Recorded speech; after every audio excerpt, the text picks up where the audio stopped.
listening to the Australian Army Training and Doctrine Podcast.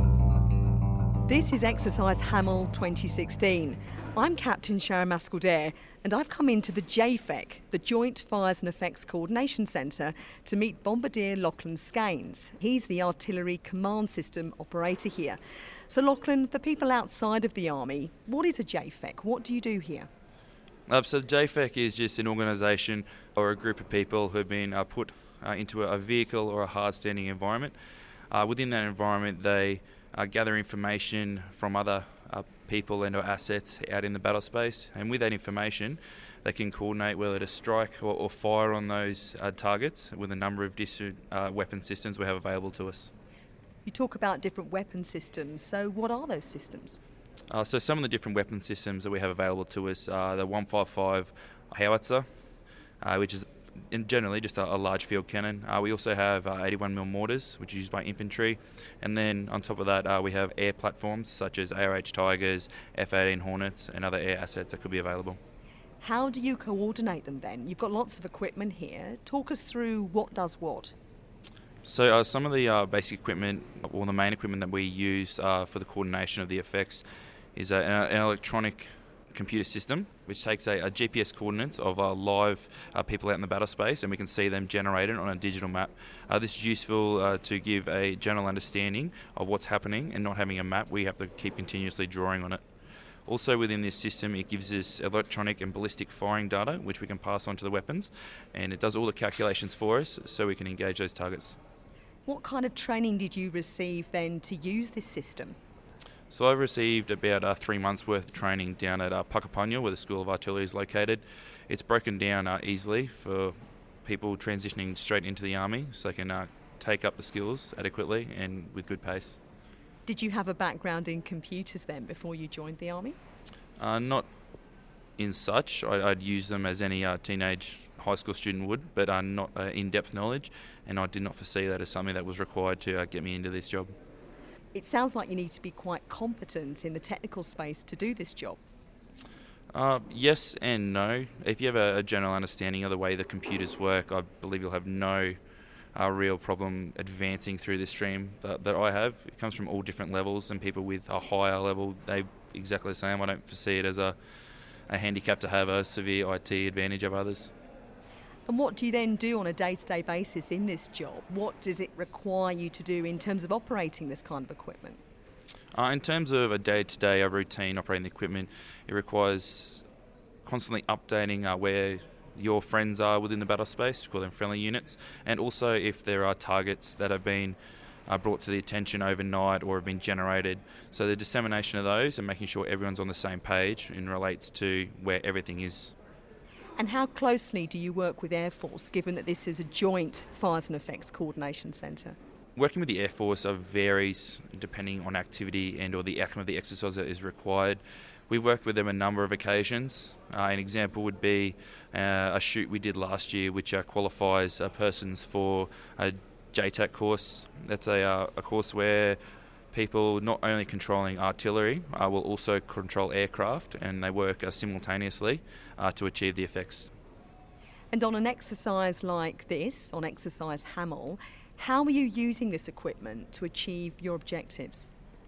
On an exercise such as this, especially the AFTADS system, which is used in the JFEC, coordinates and helps those soldiers and or person moving on the ground, and can help them with fire systems and just track their locations, so that if they require reinforcements and or fire support, we can provide that with them in a timely manner. What about the fact that we have other nationalities here as part of this exercise? Because you're not just working with Australians, you're also working with New Zealanders, with British and with US forces. So with the JFEC, we are working directly with one of the US attachments out here. They also have AFTADS, which is the same system we use in the JFEC. One of the hurdles that we've encountered with that is they're using a newer software version of what we're using. So we've had to adapt and overcome and try and amalgamate the two systems together to achieve the desired effects, so we can talk directly to them and link them in with us on the battle space. Thus far up to Hamel, it's been generally pretty quiet in the realm of artillery and other fire support being mortars. This is just due to the posturing and manoeuvring of other people around the battle space and not the requirement for offensive support. I foresee into the future, through the last half of this exercise, that artillery and our mortars will be firing and doing fire missions a lot more due to the fact that manoeuvre arms will be conducting their clearances of objectives and doing their fighting on the ground, and they'll be calling in artillery to support them as they do that. What are the benefits then of being part of an exercise like this? What do you get out of it?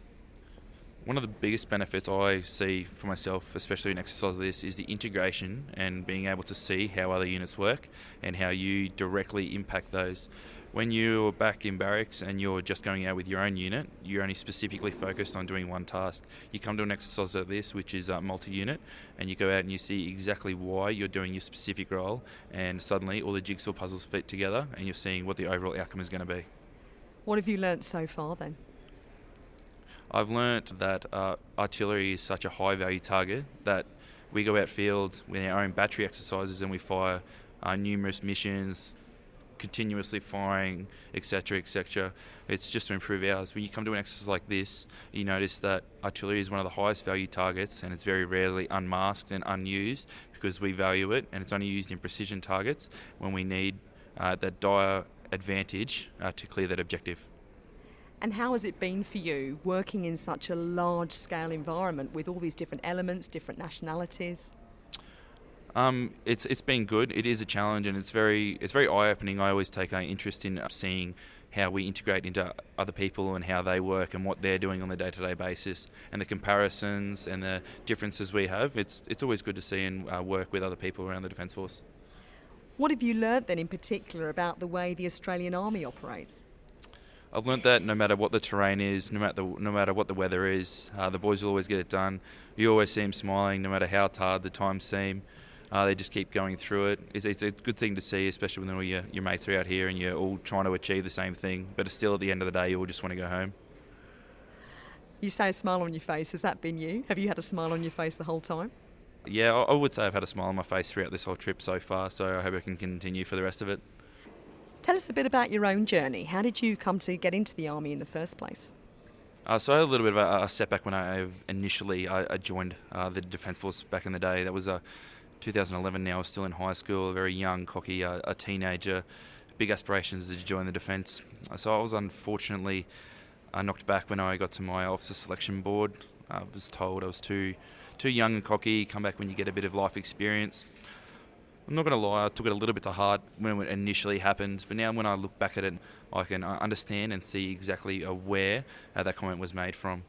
So upon my unsuccessful application to go through officer, I thought, okay, I'm going to take in what this person said and I'm going to go through the stream, mature a bit, grow up, understand exactly what the Army's about, see how it trains you, makes you a different person, and goes through that.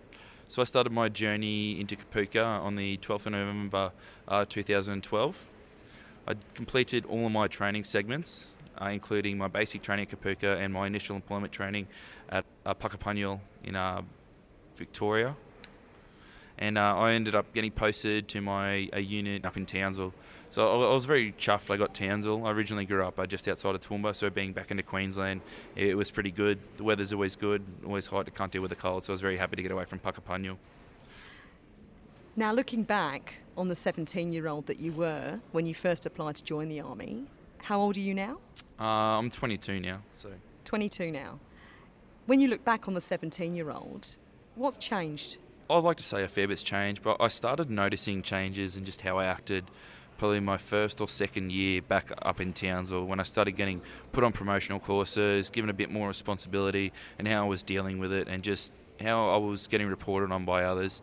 It was good, and I started doing quite well at some of my promotional courses, and then it resulted in myself getting promoted the first time to a Lance Bombardier just before my 21st birthday last year, and just recently I promoted the Bombardier about 2 or 3 weeks ago. So I guess going by that and going by the reporting of those, you can see how the Army, through its training and through my motivation, how I've carried myself, has taken on the advice given from that day back in 2011, and I've built on it, and I guess that's the person I am now. You described yourself at 17 as being cocky. So did you have to stop being cocky? Did you have to change your personality in some way? I wouldn't go as far as saying changing your personality as per se. I think it's about all moderation and how you perceive yourself at certain times. There's always a time and place for everything. I would say that yes, I am still cocky. I am still quite self-confident, but I'd like to think that I don't come across that way, that it's taken as arrogance. There's always moderation. When we're doing work, it's all about the work, whereas if you're out having leisure activities or having a few beers with the boys or at a work function or something, you can just relax and not have to worry about being so on the ball. But it does come down to being able to define where that work bracket is and maintaining your stance in that and growing upon that and being professional and mature all the time. How would you describe yourself now then? Or indeed, how would other people describe you now at the ripe old age of 22? I believe what I describe myself as and what other people describe me as be quite different in some areas. I like to think I'm quite a professional bombardier at what I do. I do enjoy what I'm doing. I think that comes down to why I've gone from A to B in generally a shorter period of time than some others. If you love what you do, you're going to do well in it. You're going to excel. And I guess this is something that I do love doing, and I vision myself being in the Army for a lifetime career. And what's next for you in the Australian Army? So the next hurdle I plan to take on again is transitioning across to become a pilot in the Defence Force, and specifically that of a pilot within the Army. So what you didn't achieve back then, you're hoping to achieve now? Yeah, that's correct. So the feedback I got from the panel when I went for my initial pilot was pretty heartfelt. Like, no one likes to be told that you're not good enough, you're not mature enough, come back. It's always a bit of a setback, and I guess my ego and pride has taken a bit of a downturn from that. But I've always maintained it with me, and I've always built on it. I've always said that I want to be a pilot within the Australian Defence Force, and specifically that of Army. I think the Army side of that has just grown upon from being in the Army, and it's something that I've always wanted to do, and something that I'm putting a lot of motivation in and a lot of effort in to achieve that. What's required then for you to transition from being in artillery to doing pilot testing? There are a few things before we actually get into the physical stages of application. So there's always an academic side. So that consists of a few academic tests based around basic to intermediate levels of mathematics, some general concept, and some hand-to-eye coordination tests to make yourself suitable or give you the best chance to make sure you're eligible to start the process to go on the career of being a pilot. In fact, we can hear a helicopter going overhead right now, so that might be you in a few years' time. Yeah, I hope so. I'm quite envious of that person up there actually right now. And what's it going to take for you to get there? So it's a very lengthy amount of training, as you could expect to fly some very expensive piece of equipment within the Australian Army. So hopefully on the road to becoming a pilot, I'll spend nearly 2 years of hard training and studying to make myself competitive to become a pilot in the Australian Army. And what's next for you then as part of that process? What's the next stage that you have to go through? So my next stage is basically just the Australian Defence Force testing my ability to handle situations quickly and actually put me in a plane, send me up there, and then I'll see how I go. So that just, I guess, tests your cognitive learning ability, how quickly you can pick up new things to make sure that you can actually fly an aircraft before they start investing time and money in you. And how do you rate your chances then of becoming a pilot?